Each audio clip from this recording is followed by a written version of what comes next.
Gaming app के जरिए धर्मांतरण। न्यूज 18 इंडिया की यह खबर, जिसको हमने सबसे पहले अखाड़ा में यहां कल जग जाहिर किया था, अब सेंट्रल एजेंसियों के भी अटेंशन में आ चुका है। एक ऑनलाइन ऐप के जरिए नाबालिग को कैसे शिकार बनाया जाता था, कैसे उसे अपने ही धर्म के खिलाफ किया जाता था और धर्म विशेष के प्रति कैसे रुचि जगाई जाती थी। आपको 4 स्टेप में पूरा केस समझाते हैं। यह स्टेप बाय स्टेप होता था। यह ऑनलाइन गेम है, गेमिंग ऐप है फोर्टनाइट। गाजियाबाद में ऑनलाइन गेमिंग ऐप के बहाने धर्मांतरण के मामले हर दिन नए खुलासे हो रहे हैं। पुलिस सूत्रों का दावा है कि शाहनवाज कैसे ये गेमिंग ऐप और ये स्टेप बाय स्टेप गेम खेलता था। पहला स्टेप देखिए, पहला लेवल है, गेम को जीतने की उम्मीद को टारगेट करते थे। ये जो विनिंग एस्पेक्ट है, फोर्टनाइट जो है काफी एडिक्टिव गेमिंग ऐप बताया जाता है। अब इसमें जब आप हार जाते हैं, निराश हो जाते हैं, तब बच्चों से गेमिंग ऐप पर चैट कर बात करते थे। ये पहला लेवल। दूसरा लेवल, उनको ये कहा जाता था कि आप कुछ ऐसी आयतें पढ़ो। बात करके उनसे कहा जाता था कि आप ये आयतें पढ़ लीजिए, थोड़ा सा प्रेयर कीजिए, देखिए फिर गेम खेलिए, फिर क्या होता है। ये दूसरा लेवल। दूसरे लेवल पर क्या होता था कि जो जीत जाते थे उन्हें इस्लाम के प्रति विश्वास दिलाते थे। ये पहले लेवल में ही ये सारे स्टेप्स होते थे। तो जो खेलने वाला है वो जानबूझकर हार जाता था। जब ये आयतें पढ़कर खेलते थे तो नाबालिग को या ये जो विक्टिम्स हैं इनको लगता था कि देखिए आयतें पढ़ने की वजह से हम जीत गए, और यही उनको जताया जाता था। फिर आगे बढ़ते हैं, जो जीत जाते थे उन्हें इस्लाम के प्रति विश्वास दिलाया जाता। अब दूसरा लेवल यह कि गेम जीतने वालों को डिस्कॉर्ड चैटिंग ऐप में जोड़ा जाता था। डिस्कॉर्ड चैट एक बहुत बड़ा प्लेटफॉर्म है। इस डिस्कॉर्ड चैट में एक ग्रुप था। इस ग्रुप के अंदर इनको जोड़ दिया जाता था और इस चैट ग्रुप में धीरे धीरे उनको अपने धर्म से तोड़कर दूसरे किसी धर्म से, एक धर्म विशेष से जोड़ने की बात की जाती थी। उनको कई सारे वीडियोस फॉरवर्ड किए जाते थे। गेम जीतने वालों को डिस्कॉर्ड चैटिंग ऐप के साथ साथ उनके लिए इस्लामिक रीति रिवाज अपनाने को उनको कहा जाता था कि देखो सिर्फ 2 आयतें पढ़ने से आपको क्या हो गया, अब और आगे जाओगे तो क्या होगा, और भी स्टेप्स क्या करने चाहिए। यहां पर तारिक जमील के वीडियोस, जाकिर नायक के वीडियोस और पाकिस्तानी वो चैनल, उसकी लिंक्स, ये सब शेयर की जाती थी। गेम जीतने के लिए इस्लामिक रीति रिवाज अपनाने को कहते थे। फिर आगे बढ़ते हैं। इस लेवल को समझने के बाद नमाज पढ़ने का उनको तरीका बताते थे और ये कहते थे कि अपने पास वाली मस्जिद में जाओ और ऐसी जगह जहां डायरेक्ट किया जाता था, जहां अब ये सामने ऐसा प्रत्यक्ष लग रहा है कि कोई उनको दिखता था कि ये वहां जा रहे हैं कि नहीं, और 1 बार नहीं, 2 बार नहीं, दिन में 5 बार जा रहे हैं कि नहीं। ये तरीका इनको बताया जाता था, उनको उकसाया जाता था। नमाज पढ़ने से शर्तिया जीत की बात भी कही जाती थी कि अगर तुम जाके 5 बार पढ़ लोगे फिर देखो कितनी बार जीतते हो, क्या जीतते हो, किस एबिलिटी, किस लेवल पर आप गेम खेलते हो ये। और फिर आगे बढ़ते हैं, शर्तिया जीत की बात कही जाती थी। ये दूसरा लेवल। फिर इसके बाद तीसरा लेवल। तीसरे लेवल में बच्चों से फोन पर वो सीधा जुड़ने लगते थे। तो अब ये ऑनलाइन गेमिंग प्लेटफॉर्म और एक डिस्कॉर्ड चैट ग्रुप से ज्यादा निकल करके धीरे धीरे आपने इनसे डायरेक्ट फोन पर बात करना शुरू किया, और वो भी अपनी आइडेंटिटी बदलकर। कई लोग हिंदू नाम अपनाकर बात करते थे। ये बद्दो सिंह, देखिए खान शाहनवाज उसका नाम है, ऐसी 2-4 और हैं। 9 किरदार हैं कुल, जिसमें से 4 या 5 के नाम हिंदू नाम है, और पुलिस का कहना है कि ये सब अज्यूम नेम हो सकते हैं। गेम को जीतने के लिए धर्मगुरु की इसको सुनने के लिए कहते थे। तो यहीं पर वो फिर जाकिर नायक के वीडियोस आ गए, तारिक जमील के वीडियोस आ गए। इनको सुनो, ये क्या कहते हैं सुनो, इनसे इंस्पिरेशन लो। ये दिमाग बरगलाने का काम ये चल रहा था। फिर आगे देखिए, जाकिर नायक के उकसाने वाले वीडियोस बच्चों को भेजे जाते थे, स्पेसिफिक वीडियोस जो कि ज्यादा से ज्यादा इनके दिमाग को और घुमा दें, अपने धर्म विशेष से हटाकर एक पर्टिकुलर धर्म विशेष की ओर इनको जोड़ दें। तारिक जमील के उकसाने वाले वीडियो इन बच्चों को भेजे जाते थे, और फिर जैसे वो पाकिस्तानी यूट्यूब चैनल है उसकी लिंक्स इनको भेजी जाती थी, उस पर इनको जोड़ने को, उसको देखने को कहा जाता था। इस लेवल से गेम जीतने के नाम पर बच्चों को ब्रेन वॉश किया जाता था। एक छोटी सी ख्वाहिश जीत की, उस भूख को, उस लालसा को कैसे इन्होंने यूज करके ल्योर किया नाबालिग बच्चों को भी, और फिर इनको पूरी तरह से इनका धर्म परिवर्तन करवाने की कोशिश की। और यहां तक कह डाला कि तुम एफिडेविट साइन कर दो, ये कहने के लिए कि तुमने स्वतः किया है, स्वयं किया है, हमने कुछ नहीं, तुम्हारा दिमाग बरगला है। आखिरी लेवल के पास के मस्जिद जाने को कहते थे।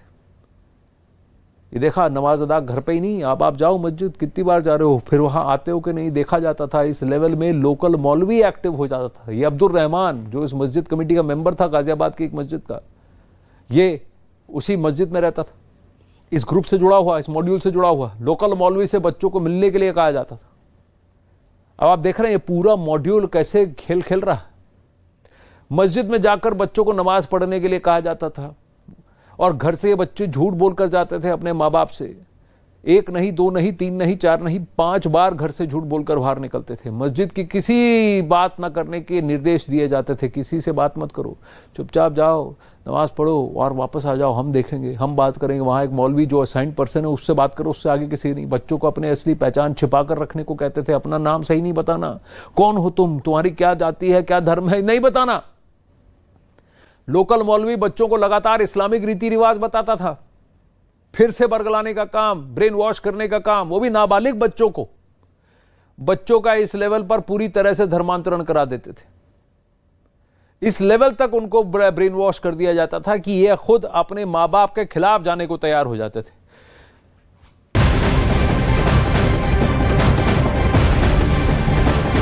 इसी खबर के सिलसिले को आगे बढ़ाते हैं। गाजियाबाद में ऑनलाइन गेम के बहाने धर्मांतरण के मामले में हर दिन नए खुलासे हो रहे हैं।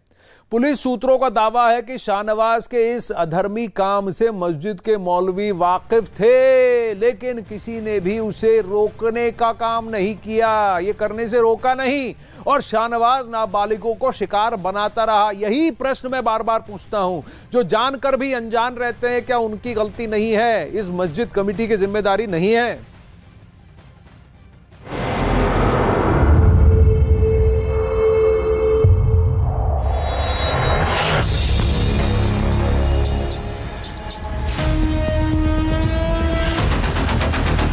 गाजियाबाद में खेल के नाम पर अधर्म फैलाने की वो कोशिश की गई, जिसके बारे में जिस किसी ने सुना वो हैरान रह गया। खेल को धर्म से जोड़कर जिहाद करने की वो तालीम दी गई, जिसे सुनकर आपकी रूह थर्रा जाएगी। एक गेमिंग ऐप कभी धर्मांतरण के लिए इस्तेमाल किया जा सकता है, ये शायद आपके जहन में भी कभी आया नहीं होगा। ये कहानी कुछ महीनों की नहीं बल्कि 2 साल से चली आ रही है। अब ये आलम है कि एक नाबालिग का धर्म विशेष की तरफ इतना झुकाव हो गया है कि वो परिवार तक को उस राह पर चलने की हिदायत दे रहा है। गाजियाबाद के संजय नगर इलाके में बनी मस्जिद कमेटी का मेंबर इस काम को अंजाम दे रहा था।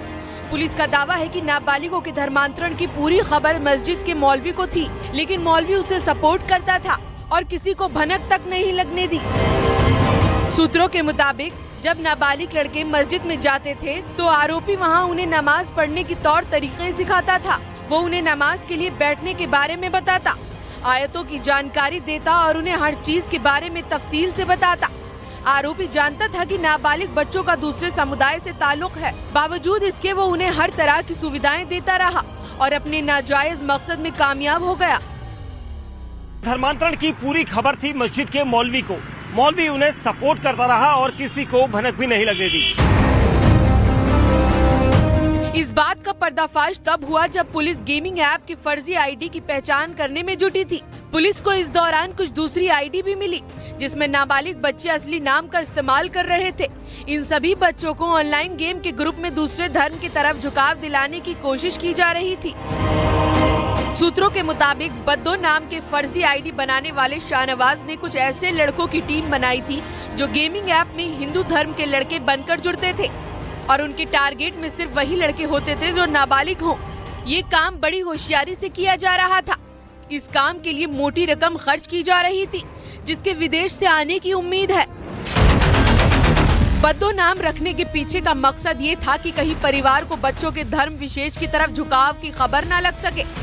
शाहनवाज का सपना सिर्फ उन बच्चों का धर्मांतरण का नहीं था।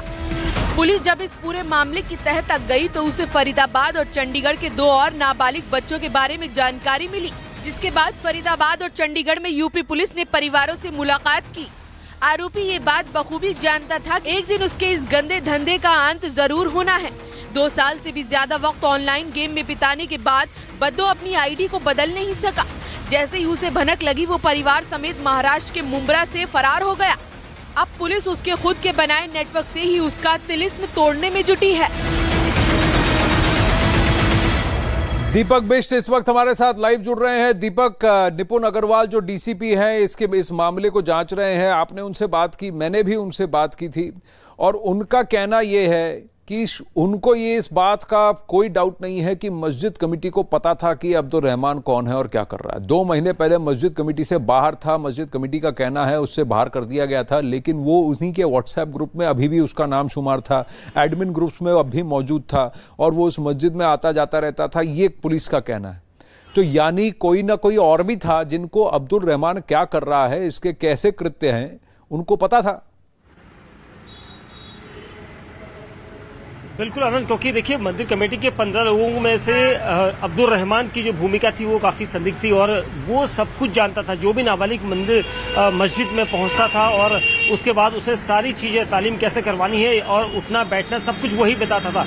उसके बाद जब पुलिस सक्रिय हुई और पहले पीड़ित के जरिए शिकायत मिलने के बाद कार्रवाई शुरू की गई, तब भी वो ग्रुप में बना हुआ था। तो ये कहीं ना कहीं संदेह पैदा करता है कि कोई और भी उसका जो आईपी एड्रेस या फिर कहे कि व्हाट्सएप का एक्सेस जो है वो उसके पास था और इसी वजह से यहाँ पर इंट्रोगेशन काफी जरूरी है। और पुलिस का कहना है कि जब उन्हें जरूरत पड़ेगी तो अब्दुल रहमान को वो इंट्रोगेशन करने के लिए अपने पास पीसीआर लेंगे, यानी पुलिस कस्टडी में लेंगे।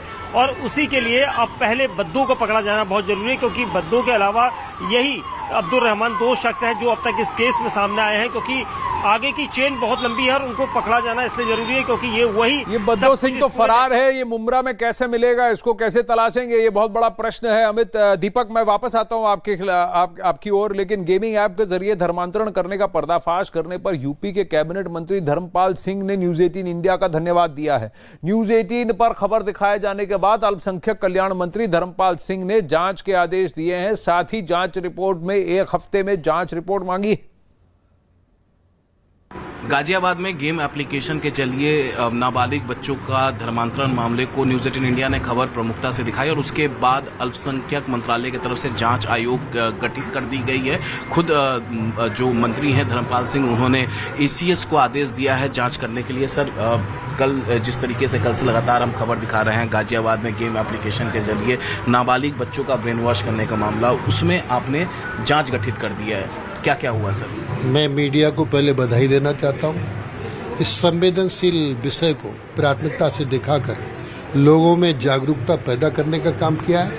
हमने पहले ही कहा था, किसी व्यक्ति से न धर्म जबरदस्ती मनवाया जा सकता है, न धर्म छुड़वाया जा सकता है, इच्छानुसार है, लेकिन धोखे में रखकर भी लोभ और लालच और भय दिखाकर धर्म पे परिवर्तन किया जाता है, धर्म की ओर ले जाया जाता है लोभ लालच से। तो कानून अपना काम करता है, इसलिए कानून इसमें काम कर रहा है। खबर दिखाई है, जब हमने आपसे बातचीत करी थी न्यूज 18 इंडिया ने, तो उसके बाद आपने जो एसीएस से बातचीत की है, कब तक वो जांच रिपोर्ट आएगी? देखिए, मैं आपको बधाई देता हूँ न्यूज 18 को, क्योंकि आपने प्राथमिकता से इसे दिखाने का काम किया है। हमने इसकी 1 सप्ताह में रिपोर्ट मांगी है, फिर कार्रवाई करें। 1 सप्ताह में रिपोर्ट तो मांगी है, लेकिन जब तक बद्दू सिंह जो इस गैंग का सरगना है वो पकड़ा नहीं जाता, तब तक बाकी सारे तथ्य और पेच जो हैं वो कहां पे जाकर जुड़ते हैं, तार कहां पर जाकर जुड़ते हैं, कैसे समझ में आया कितना बड़ा वेब है ये, कितना बड़ा मॉड्यूल था। गेमिंग ऐप से धर्मांतरण का पाकिस्तान कनेक्शन भी अब सामने आया है। नाबालिगों से पूछताछ में बड़ा पर्दाफाश ये हुआ है कि नाबालिगों ने पूछताछ में बताया है कि ब्रेन वॉश करने के लिए पाकिस्तान के यूट्यूब चैनल के वीडियो उन्हें दिखाए जाते थे। Pakistani YouTube channel youth club के वीडियोस दिखाए जाते थे ताकि नाबालिग लड़कों का ब्रेन वॉश करके उन्हें इस्लाम की तरफ मोड़ा जा सके। पूछताछ में यह भी जानकारी सामने आई है कि यूरोप में भी कई ईसाइयों का इस्लाम में धर्मांतरण इसी तरीके से किया गया है। अब गेमिंग ऐप के जरिए धर्मांतरण मामले पर उत्तर प्रदेश के सीएम योगी आदित्यनाथ नजर बनाए हुए हैं। यूपी कैबिनेट मंत्री जयवीर सिंह ने कहा कि सीएम खुद लगातार मामले की मॉनिटरिंग कर रहे हैं, साथ ही उन्होंने कहा कि मामले के सभी दोषी जेल भेजे जाएंगे। मोबाइल एप्लीकेशन गेम ऐपिंग के जरिए नाबालिगों का ब्रेन वॉश करके धर्मांतरण का मामला गाजियाबाद से निकलकर सामने आया, जिसके बाद न्यूज 18 इंडिया लगातार प्रमुखता से यह खबर दिखा रही है और एक्शन भी हुआ इस मामले में। एफआईआर भी दर्ज हुई, तो वहीं अल्पसंख्यक मंत्रालय उत्तर प्रदेश सरकार की तरफ से भी इसमें एक जांच बैठाई गई है। इस बाबत हमारे साथ बातचीत करने के लिए मौजूद हैं जयवीर सिंह जी, कैबिनेट मंत्री। सर, जिस तरीके से गाजियाबाद में यह मामला निकलकर सामने आया, मोबाइल एप्लीकेशन जो गेम एप्लीकेशन के जरिए बच्चों का धर्मांतरण किया जा रहा है, ब्रेन वॉशिंग की जा रही है, इस पर क्या कहेंगे? न्यूज 18 इंडिया लगातार ये खबर दिखा रहा है और न्यूज 18 इंडिया की खबर दिखाए जाने के बाद जांच टीम भी गठित की गई है। देखिए, आपने देखा होगा कि द केरला स्टोरी भी इन्हीं तथ्यों के आधार पर थी और उसका भी उत्तर प्रदेश सरकार ने टैक्स फ्री इसलिए करने का निर्णय लिया कि इस तरह की फिल्म को देखने के बाद अगली पीढ़ी के बच्चे सचेत रहें, इस तरह की घटनाओं से बच सकें, इस तरह की घटनाओं से दूर रह सकें। इसके लिए हम लोगों ने उस फिल्म को टैक्स फ्री करने का निर्णय लिया। धर्मांतरण की घटना हो, लव जिहाद की घटना हो, ये लगातार जिस तरीके से संज्ञान में सरकार के आती रही, उसी के फलस्वरूप उत्तर प्रदेश में इनको प्रतिबंधित करने का काम किया, कानूनी कार्रवाई करने के लिए भी कानून बनाने का काम किया और निश्चित रूप से जब जब मामले इस तरह के प्रकट संज्ञान में आते हैं, सरकार उस पर कठोर कार्रवाई करने से नहीं चूकती है।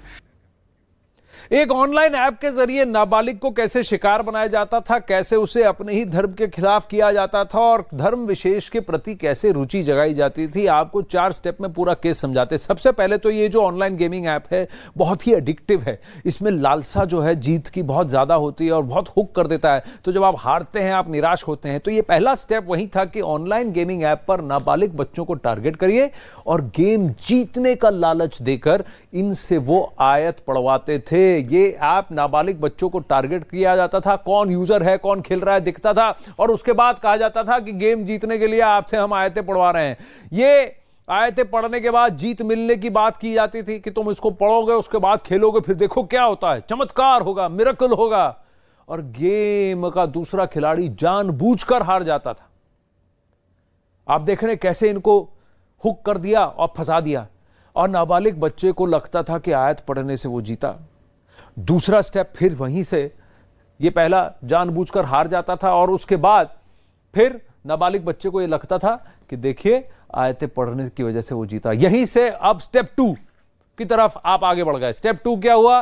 टारगेट नाबालिग बच्चों के दूसरे ऐप्स पर चैटिंग होती थी। फिर उनसे कहा जाता था चलो तुमको फायदा मिल रहा है, चलो यहां तो गेम खेल रहे हैं लेकिन कहीं और बात करते हैं, इस ग्रुप में जुड़ जाओ, इस ऐप को डाउनलोड करो और यहां जुड़ जाओ। हिंदू लड़कों के नाम से आईडी बनाकर चैटिंग होती थी डिस्कॉर्ड चैट एप्लीकेशन पर। नाबालिग को फिर धर्मांतरण के लिए उकसाया जाता था। क्यों नहीं सोचते हो, तुम्हारा इसमें क्या रखा है, यहां आ जाओ, ये देखो इतना सा तुमने किया है, इससे तुमको फायदा हो गया और फायदा होगा।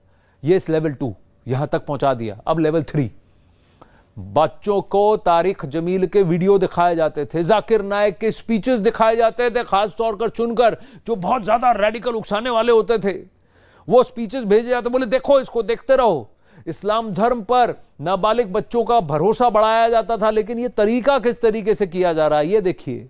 धार्मिक रीति रिवाजों के बारे में जानकारी दी जाती थी और कहा जाता था कि तुम इसको अपनाओ, जो तुम्हारा है उसको छोड़ दो, इसको अपनाओ, जो तुम्हारा है इसको छोड़ दो, इसकी बात सुनो, उसकी बात सुनो, ये करो, तुम्हारा ऐसा हो जाएगा, वैसा हो जाएगा। फिर धार्मिक स्थलों पर जाने को कहा जाता था। ये अगला स्टेप, देखो तुम्हारा और फायदा होगा और देखो तुम्हारा कैसा होता है, ये धार्मिक स्थलों पर जाने को कहा जाता था। फिर नाबालिग बच्चों को यह भी सिखाया जाता था कि आप नमाज कैसे पढ़ें, कैसे अदा करें, क्या करना चाहिए, कैसे करना चाहिए। और फिर ब्रेन वॉश करने के बाद इनका धर्मांतरण कराया जाता था। इनको यह भी कहा जाता था कि आप धीरे धीरे जाइए, रेगुलरली जाइए और जिस मस्जिद में जा रहे हैं चुपचाप रहिए, वहां एक मौलवी आपका वेट कर रहा होगा, सिर्फ उससे मिलिए, उससे बात करिए, उससे इंटरेक्शन बनाइए। वो मौलवी इनको कहता था अपनी पहचान छुपाओ, किसी से और किसी से बात मत करो। धीरे धीरे धीरे नाबालिगों को इतना तक कहा जाता था कि अपने घर वालों को भी भनक पड़ने मत दो कि तुम क्या कर रहे हो और घर वालों से लड़ लो, वो जो कह रहे हैं सब गलत है, हम जो कह रहे हैं वो सही है, देखो कैसे तुम ऐसे जीत कर। एक जीत की लालसा को लेकर इन छोटे मासूम नाबालिगों को कैसे टारगेट किया जा रहा है ऐप्स के जरिए, इन प्लेटफॉर्म्स के जरिए आप देखिए। और ये सिर्फ भारत में नहीं हो रहा है, ये देश विदेश में हो रहा है। ये एक ऑर्गेनाइज्ड रैकेट है, इनको मोटिवेशन मिलता है, इनको फंडिंग मिलती है, इनका काम ही ये है। और क्या इनको सपोर्ट किया जाता है कि इनके काम को, ये जो कर रहे हैं इनको रोका नहीं जाता, अनदेखा कर दिया जाता है। तुमको जो करना है करो, लेकिन हमसे मत कहना, हमको इसमें इन्वॉल्व मत करो, तुमको यहां जो करना है करो। क्या ये ठीक है? क्या ये सही है? ये बहुत बड़ा प्रश्न उठता है। क्या ये संविधान के अनुरूप है? क्या भारतीय लॉज के अनुरूप है? ये बहुत बड़ा प्रश्न है। और ऑनलाइन गेमिंग प्लेटफॉर्म पे कितने ऐसे नाबालिगों को बरगलाया गया है, बहुत बड़ा प्रश्न है। और चलिए